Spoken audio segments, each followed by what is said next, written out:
কিন্তু আমার নবীর বেটি মা ফাতেমা যেমনি আব্বার মুখ থেকে যখনই শুনেছে, বলে মা তুমি কি নিবে, দোয়া নিবে না 5টা ছাগল নিবে? বলে ইয়া রাসূলুল্লাহ, ইয়া হাবিবাল্লাহ, নবী গো, আমার ছাগল লাগবে না, আপনি দোয়া করে দেন, তাতেই আমার হয়ে যাবে। যা মা, দোয়া করে দিলাম। বেরিয়ে গেলেন মা ফাতেমা, চলে আসলেন। খুব শর্টে বলছি, এসে দরজায় আওয়াজ দিয়েছে। হযরত আলী দরজা খুলে দিলেন। কি ব্যাপার ফাতেমা, এসেছো? বলে হ্যাঁ। কই কিছু খাবার আনলে না, খালি হাতে? মা ফাতেমা বলে, কে বললো আমি খালি হাতে এসেছি? আপনি কি দেখতে পান না? বলে না, কই তোমার হাতে কিছু? বলে আসলে আমার রাসূলুল্লাহর নিকটে গিয়েছিলাম, আব্বাকে বলেছি, আমার আব্বা আমারে 2টা অপশন দিয়েছিল, 5টা ছাগল নিবে না দোয়া নিবে। আমি তাই ছাগল না নিয়ে রাসূলুল্লাহর দরবার থেকে দোয়া নিয়ে এসেছি। আমার কাছে খাবার নাই, তবে দোয়া আছে। হযরত আলী শোনার সঙ্গে সঙ্গে বলছে, যখন তুমি এনেছো দোয়া, তো আমি আবার থাকবো কেন? আমিও যাই। চলে গেলেন রাসূলুল্লাহর দরবারে। দরজায় আওয়াজ হচ্ছে, কে? বলে ইয়া রাসূলুল্লাহ, ইয়া হাবিবাল্লাহ, নবী গো, আপনার গোলাম এসেছে আপনার দরবারে। যেমনি বলেছে মায়ার নবী, দয়ার নবী দরওয়াজাখানা চট করে খুলে দিল। দরওয়াজা খোলার সাথে সাথে দেখা যায় হযরতে আলী শেরে খোদা হায়দারে কাররার মুশকিলে কুসা দরওয়াজায় দাঁড়িয়ে। নবী আমার বলেন, আলী কি ব্যাপার হঠাৎ করে আমার দরওয়াজার নিকটে? বলে ইয়া রাসূলুল্লাহ, ইয়া হাবিবাল্লাহ, নবী গো, আপনার যদি পারমিশন হয় তবে যাব ভিতরে। আমার মায়ার নবী বলেন, চলে আসো ভিতরে। চলে গেলেন নবীজির ঘরের ভিতরে। বলে ইয়া রাসূলুল্লাহ, ইয়া হাবিবাল্লাহ, নবী গো, বড় ক্ষুধার্ত অবস্থায় আছি গো নবী। ইয়া রাসূলুল্লাহ, ইয়া হাবিবাল্লাহ, নবী গো, ক্ষুধার্ত অবস্থায় থাকার কারণে আপনার নামা সারা ক্ষুধার্ত অবস্থায় ক্ষুধার জ্বালা সহ্য করতে পারে না তারা, যার ফলে আপনার বেটিকে আপনার নিকটে পাঠিয়েছিলাম নবী গো, সে তো ফেরত চলে গেল। আমি আবার এসেছি আপনার নিকটে, যদি কিছু পাওয়া যায় একটু দেন আমাদের জন্য, যেটাতে আমাদের কাজ চলে যাবে, আমরা অন্তত নিজের ক্ষুধাটা নিবারণ করতে পারি। আমার মায়ার নবী দয়ার নবী বলতে লাগলেন, আলী, ও আলী, যখন এসেছো আমার দরবারে খালি হাতে যাবে না, তবে 2টা অপশন রয়ে আছে। কোনটা নিবে বলো? বলে ইয়া রাসূলুল্লাহ, ইয়া হাবিবাল্লাহ, নবী গো, কি 2টা অপশন রয়ে আছে? আমার মায়ার নবী দয়ার নবী কামলিওয়ালা মদিনাওয়ালা নবী বলে, হয় তুমি যদি বলো তাহলে তোমার জন্য আমি 50টা ছাগলের ব্যবস্থা করে দিতে পারি। 50টা ছাগল রয়ে আছে, এই ছাগলগুলো নিয়ে যেতে পারো। আর যদি না চাও তাহলে আমি তোমার জন্য দোয়া করে দিতে পারি। আমার নবী যেমনি এই কথা বলেছে, হযরতে আলী শেরে খোদা হায়দারে কাররার মুশকিলে কুসা আমার নবীজির নিকটে গিয়ে আরজ করে বলে, ইয়া রাসূলুল্লাহ, ইয়া হাবিবাল্লাহ, নবী গো, ছাগল লাগবে না, আমারে একটু আমার জন্য দোয়া করে দে। সুবহানাল্লাহ। হবে না? কষ্ট হচ্ছে, অসুবিধা হচ্ছে? কয়টা বেড়ে গেল? ছিল তখন কয়টা? 5টা ছিল মা ফাতেমার টাইমে। হযরতে আলী যখন এসেছে তখন কয়টা হলো? কয়টা বেড়ে গেল? 45টা প্লাস হয়ে গেল। কিন্তু হযরত আলী বলছে, ইয়া রাসূলুল্লাহ, লাগবে না, একটু দোয়া করে দেন। যাও, দোয়া করে দিলাম। যেমনি আমার নবী বলেছে, যাও দোয়া করে দিলাম, বলার সাথে সাথে খোদার আরশে আজিমে আমার নবীর দোয়া কবুল হয়ে গেল। হযরতে আলী শেরে খোদা খালি হাতে ফিরে যাচ্ছে, মনে মনে ভাবে, মাবুদ, ওগো আল্লাহ, রাসূলুল্লাহর নিকটে গেলাম, দোয়া নিয়ে ফেরত যাচ্ছি, পা ফাতেমাও রয়ে আছে, এখন আমার কলেজার টুকরারাও ক্ষুধার্ত অবস্থায় রয়ে আছে, তাদের নিকটে গিয়ে আমি কেমনি মুখ দেখাবো, তাদেরকে কি আবার গিয়ে বলবো আমি? বড় চিন্তায় পড়ে এই বাবারা আমার রাসূলুল্লাহর দরবার থেকে 10 কদম কিংবা 50 হাত দূরে গিয়েছে, কিংবা 100 হাত দূরে গেছে। যাওয়ার সাথে সাথে হঠাৎ করে দেখা যায় একটা লোক যেন এক হাতের মধ্যে দড়ি ধরে একটা উটকে নিয়ে হযরতে আলীর নিকটে এসে দাঁড়িয়ে গিয়েছে। বলে আলী, ও আলী, এই উটটা যে রয়ে আছে আমি চাই আপনার হাতে তুলে দিতে। হযরতে আলী বলতে লাগলেন, না না ভাই, হবে না, হবে না, হবে না, আমার দ্বারা নেওয়া সম্ভবপর হবে না। কেন ভাই হবে না? কেন সম্ভবপর হবে না বলো? বলে জানো নে, আমার কাছে কোনো টাকা নাই, পয়সা নাই। যদি টাকা থাকতো তাহলে আজ আমি এত কষ্টের মধ্যে থাকতাম না। আর এই বিপদের মুহূর্তে এখন তুমি এসেছো আমার এই উটটা দিতে। না না, আমার দ্বারা নেওয়া সম্ভবপর হবে না, নিয়ে যাও, আমি নিব না। সেই সময় বলে আলী, টাকা লাগবে না, এই উটটাকে তুমি বিক্রি করবে আগে, আর যা টাকা হবে অন্তত আমার মন বলে 200 দিরহাম লাগবে, আমারে 200 দিরহাম দিয়ে দিবে, বাকি যা টাকায় তুমি বিক্রি করবে তোমার লাভ হয়ে যাবে। হযরতে আলী সেই সময় তার কথাটাকে শুনে একটু গ্রহণযোগ্য লেগে গেল। যদি 200 দিরহাম হয় আমারে তো টাকা লাগবে না, এখন আগে খরিদ করে নিয়ে নিলাম তার কাছ থেকে, বেশি দামে বিক্রি করলে লাভ হবে। বেরাদার মুসলমান বলে, ভাই যদি টাকা না নাও এখন তাহলে নিতে পারি আমি। বলে বিক্রি করবে আগে, তারপরে আমারে টাকা দিবে।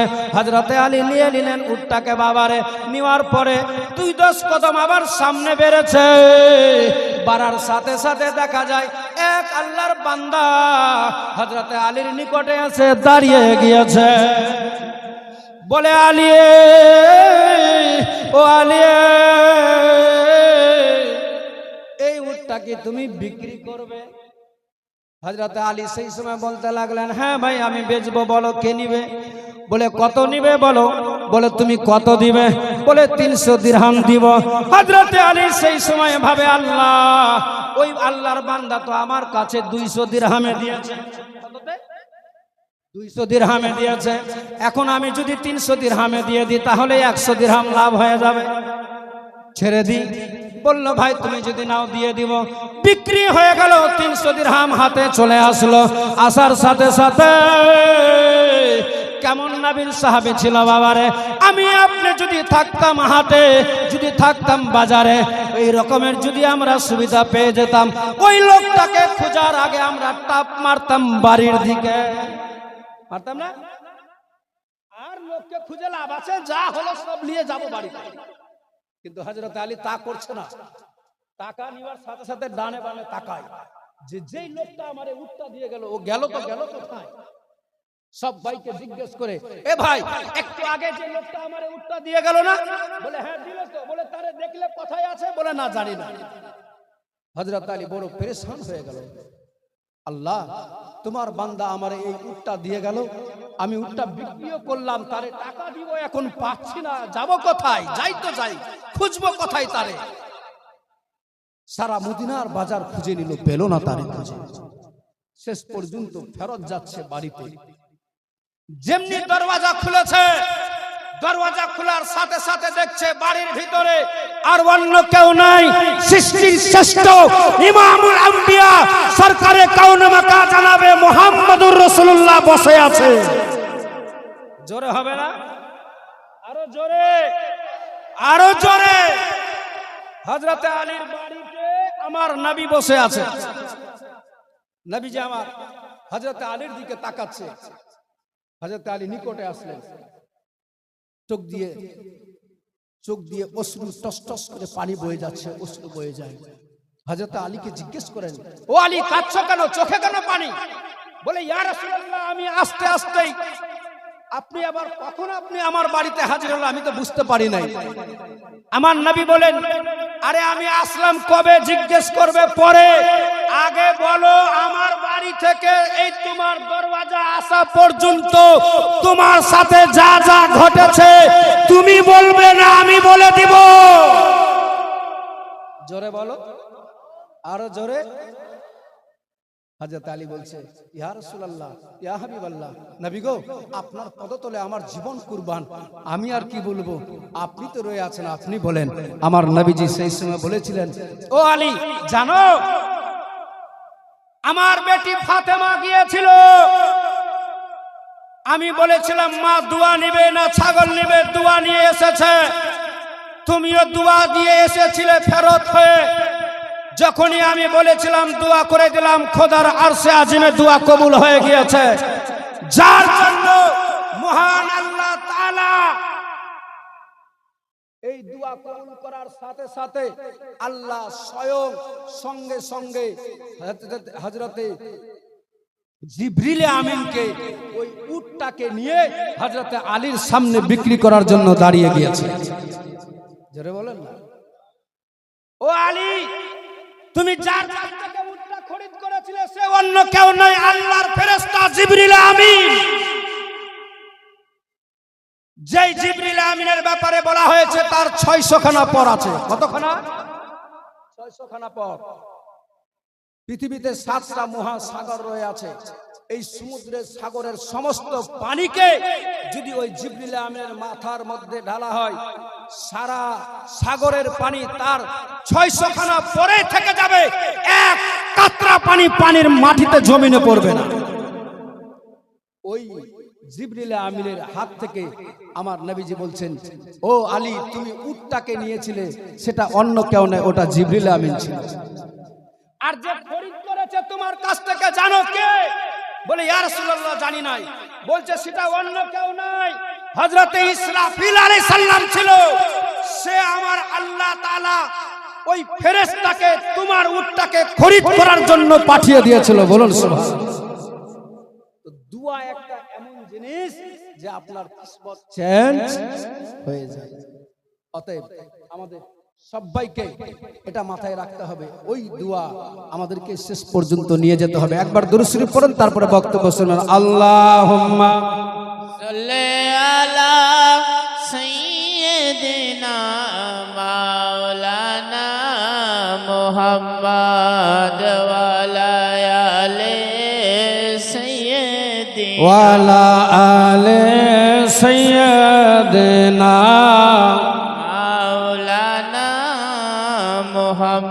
নবীর বেটি মা ফাতেমা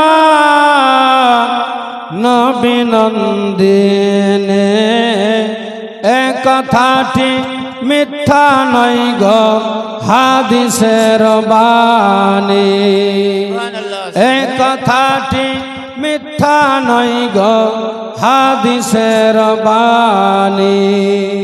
নবীর বেটি মা ফাতেমা নবী নন্দিনী, এ কথাটি মিথ্যা নয় গো হাদিসের বাণী, এ কথাটি মিথ্যা নয় গো হাদিসের বাণী।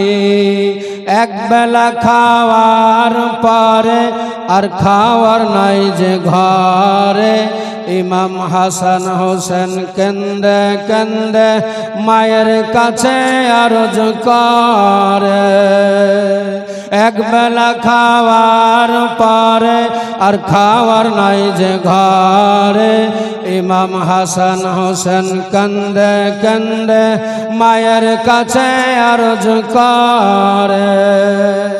কোরআন পরে ঘুম দেয় তাদের গো,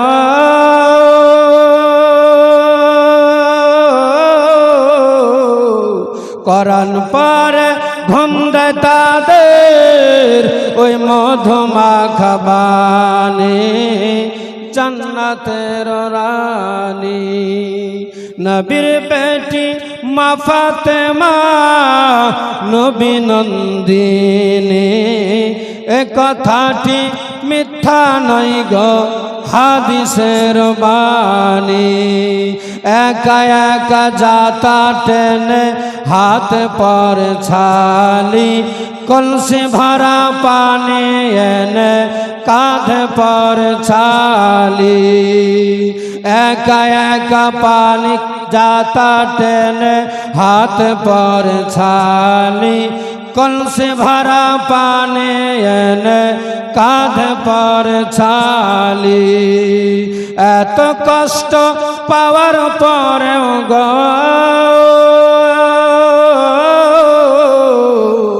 এত কষ্ট পাওয়ার পরও ওই আলীর কাছে কিছুই চাইনি জান্নাতের রানী নবীর বেটি মা ফাতেমা নবী নন্দিনী এ কথাটি মিথ্যা নয় গো হাদিসের বাণী আল্লাহুম্মা सल्ले अला सय्यिदिना मौलाना मुहम्मद वाला आले सय्यिदिना मौलाना मुहम्मद সাল্লাল্লাহু তাআলা আলাইহি ওয়াসাল্লাম। বলছিলাম যে এই দুয়াতে কিসমত চেঞ্জ হয়ে যায়। এবার আসুন আসল বক্তব্যে একটা হাদিস আর বলবো, তারপরে আমার বক্তব্য ইতি হবে। তার আগে যেসব করণীয় আছে একটু আপনারাও রেডি থাকতে হবে, কারণ শুধু শুনলে হবে না, শোনার সাথে সাথে একটা কি আছে, লেনদেন করলে ভালো লাগবে, লাগবে না? হ্যাঁ, তো লেনদেনের জন্য একটু রেডি থাকতে হবে। একটু মন দিয়ে শুনুন, তারপরে বুঝতে পারবেন যে আসলে নবীর প্রেম মোহাব্বত ভালোবাসায় যদি আপনি পারেন ডুবকি দিতে, তাহলে আমার আল্লাহ তাআলা আপনার জন্য দুনিয়াতে এবং আখেরাতে কি কি রেখেছে, কি আপনার শান মান, এই হাদিসটা শুনে বুঝে যাবেন।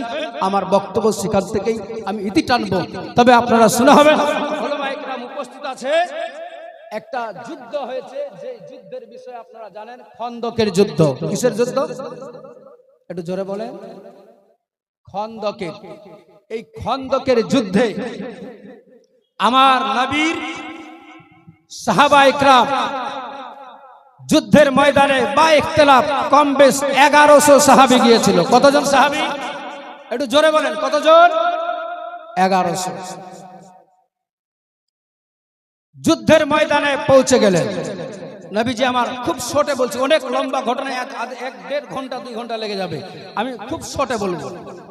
নবীজি আমার যুদ্ধের ময়দানে গিয়ে এলান করে বলছে, ও আমার সাহাবারা শুনো, তোমরা জানো ভালোভাবে এই মক্কার কাফেরীরা সামনের দিক থেকে এসে আক্রমণ করতে গেলে আলাদা বিষয়, পিছন থেকে আক্রমণ করতে পারে, যার জন্য একটা গর্ত খনন করা লাগবে, যেন আমাদেরকে পিছন দিক থেকে এসে হামলা না করতে পারে। নবীজির কথা শুনে সবাই এগ্রি হয়ে গেলেন, বলে ইয়া রাসূলুল্লাহ, আপনি যা বলবেন তাই হবে। আলহামদুলিল্লাহ, ওই খন্দকের ময়দান গত সেপ্টেম্বর মাসে আপনাদের দোয়াতে নসিবে জুটেছিল। উপরে গিয়ে সব জায়গাগুলো দেখেছিলাম যে সত্যি ওই যুদ্ধের ময়দানে কেমন নবীর সাহাবীদের প্রেম ভক্তি ভালোবাসা ছিল, এই হাদিসটা শুনলে বুঝতে পারা যাবে। রাসূলুল্লাহ যা বলেছেন তারা মেনে নিলেন। আমার নবীজি বলে, তবে তোমাদের জন্য আমার কাছে খাওয়ার শুধুমাত্র ব্যবস্থা 3 টাইমে 3 গ্লাস পানি আর 3টি খেজুর দেওয়া হবে। বলুন সুবহানাল্লাহ, জোরে বলেন। সাহাবায়ে কেরাম মেনে নিলেন, 3 গ্লাস পানি আর 3টি খেজুর। আর গর্ত খনন করতে হবে, পাথর খনন করতে হবে। ওই যুদ্ধের ময়দানে আমার কামলিওয়ালা মদিনাওয়ালা নবী নিজে হাতে খুন্তা নিয়ে গর্ত খনন করছে। সব সাহাবায়ে কেরাম গর্ত খনন করতে আছে। এক সাহাবীর পিপাসা লেগেছে, পিপাসার জ্বালা, তৃষ্ণার জ্বালা আর সহ্য করতে পারে না।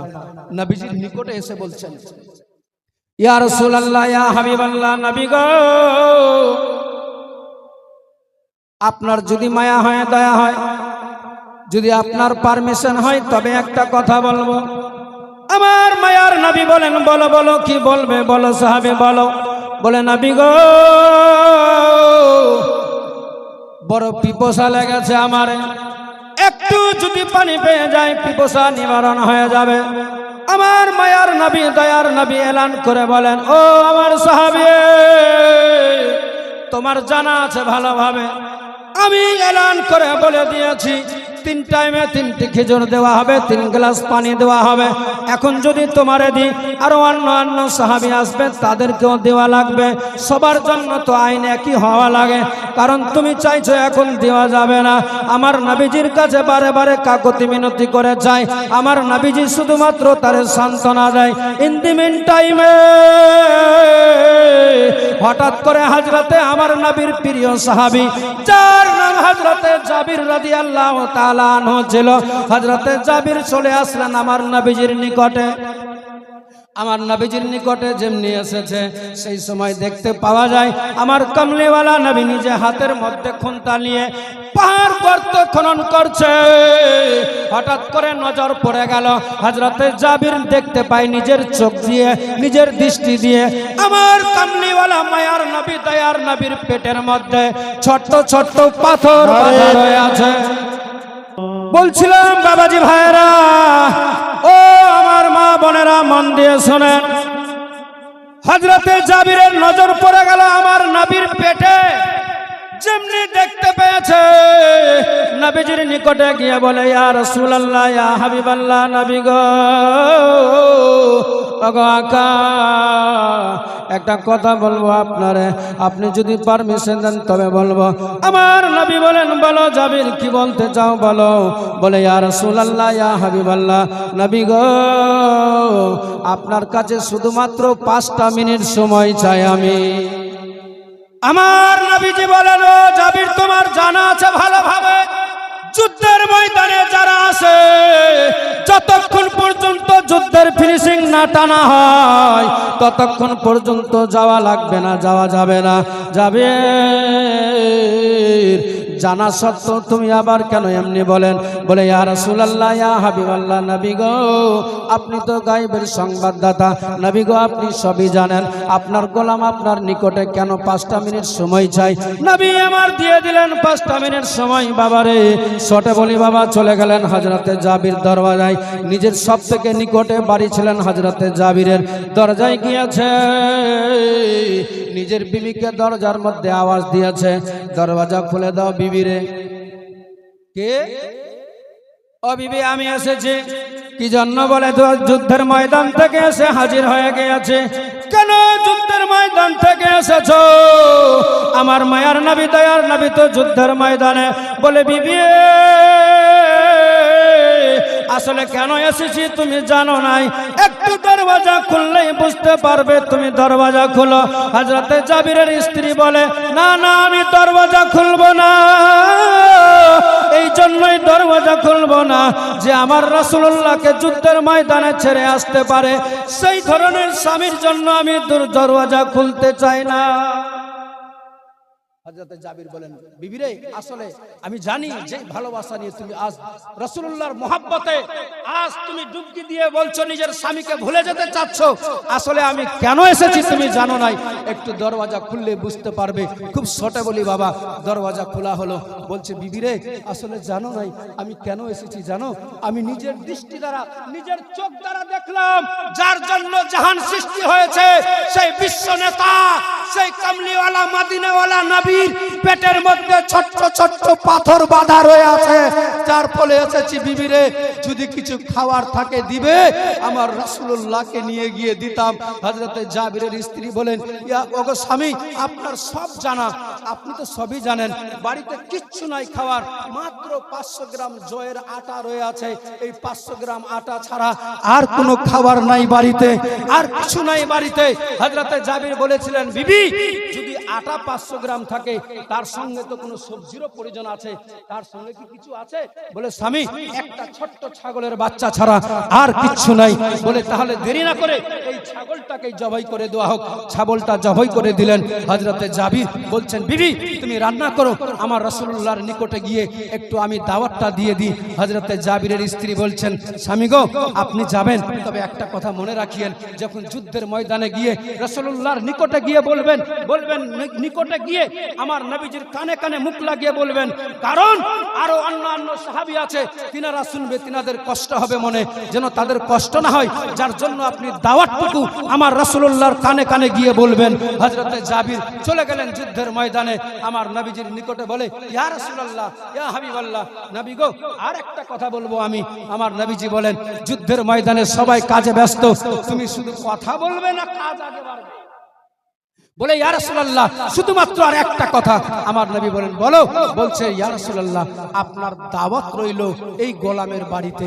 আমার নবীজি সঙ্গে সঙ্গে লোহার খন্তাটা রডটাকে ছেড়ে দিয়ে বলছে, ও আমার সাহাবীরা শুনো শুনো, এই দেখো আজকে আমার আশিকটা, আমার প্রেমিকটা আমার প্রেমে ডুবকি দিয়ে আজ আমারে দাওয়াত করেছে, তাই আমি বলতে চাই তোমাদের সবার দাওয়াত থাকলো জাবিরের বাড়িতে।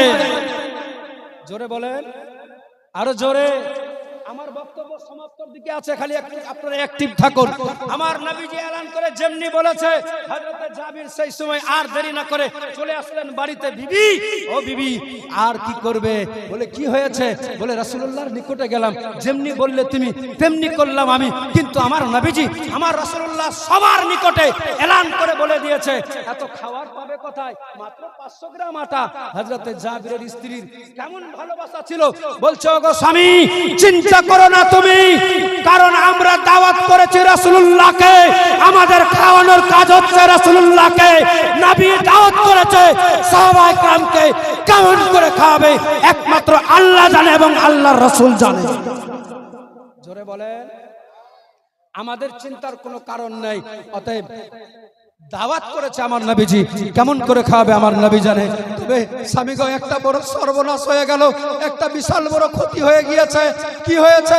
বলছে, ওগো স্বামী আমাদের যে দুটি ছোট্ট বাচ্চা কলেজার টুকরা লাল ছিল, আমাদের চন্দ্র ছিল, যেই বাচ্চা দুটি কলেজার টুকরা যাদেরকে নিয়ে এত বড় স্বপ্ন দেখেছিলাম স্বামী গো, সেই বাচ্চা দুটি আর নাই, আমাদের ছেড়ে চিরতরে দুনিয়া ছেড়ে বিদায় হয়ে চলে গিয়েছে। যেমনি শুনেছে হযরতে জাবিরের মাথার উপরে মনে হচ্ছে আসমান ভেঙে পড়ে গেল। কেন বিবি, কি হয়েছে? বলছে, ওগো স্বামী আপনি চলে গেলেন যখন, সেই সময় দুই ভাই মিলে ছাদে গিয়ে এক অপরকে দেখাতে গিয়ে জবাই হয়ে গিয়েছে, বড় ছাদ থেকে পড়ে চিরতরে দুনিয়া থেকে বিদায় হয়ে চলে গিয়েছে। হযরতে জাবিরের কেমন ঈমান ছিল, নবীর মহব্বত কেমন ছিল, নবীর ভালোবাসা কেমন ছিল, বিবিকে ধৈর্য ধারণ কিভাবে করাচ্ছে। বলছে, বিবি শোনো, ও বিবি কাঁদলে হবে না, কান্না করলে চলবে না, ধৈর্য ধারণ করা লাগবে, সবুর করতে হবে। আজ আমার রাসূলুল্লাহকে দাওয়াত করা গিয়েছে, অতএব কান্নে চলবে না। আজ 2-1 ঘন্টা পরে জানাজার ব্যবস্থা হয়ে যাবে, 2-4 ঘন্টা পরে আমার সন্তানদের গোসল দেওয়া যাবে। তবে আমার রাসূলুল্লাহ এখন আমার নবী যদি ফেরত চলে যায় আর দাওয়াত করতে পাবো না, অতএব আর কান্না করলেও হবে না, চোখে যেন পানি না যায়। আমার নবীজির সমস্ত সাহাবায়ে কেরামদেরকে নিয়ে ছোট বলি বাবা চলে আসলেন বাড়িতে। এসে আমার নবীজি যেমনি পৌঁছালেন, হযরতে জাবিরকে ডাকা হলো। হযরতে আবু হুরায়রা রাদিয়াল্লাহু তাআলা আনহু নিকটে আছেন। নবীজি আমার দোয়া করে দিলেন, ওই খাওয়ার মধ্যে থুতু মোবারক টাচ করে দিলেন। আর আমার নবীজি বললেন, শোনো এই খাওয়ার বর্তন থেকে কাপড় তুলবে না, আর যতজনকে ইচ্ছা বসাও, আর একদিক থেকে খাবার খাওয়িয়ে যাও। বলুন সুবহানাল্লাহ। একসঙ্গে 50 জন বসেছে, 100 জন বসলো, 200 জন বসলো, 300 জন বসলো, 500 খেলো, 700 খেলো, 1000 কম বেশ 1100 সাহাবী খাবার খেয়ে নিয়েছে। বলুন সুবহানাল্লাহ। জোরে বলে। আমার নবী বলছেন, আর কেউ বাকি আছে? সেই সময় বলে, জিবরিল আমিন সঙ্গে সঙ্গে খোদা রকমের সা করে নেমে গেলেন আমার রাসূলুল্লাহর নিকটে। বলে, ইয়া রাসূলুল্লাহ, ইয়া হাবিবাল্লাহ, আপনি খাবেন, তবে ওই আজ যে প্রেমিকটা আপনার প্রেমে ডুবকি দিয়ে আজকে আপনার দাওয়াত করেছে, তার সন্তানদেরকে নিয়ে বসে খাবার খাবেন। বলুন সুবহানাল্লাহ।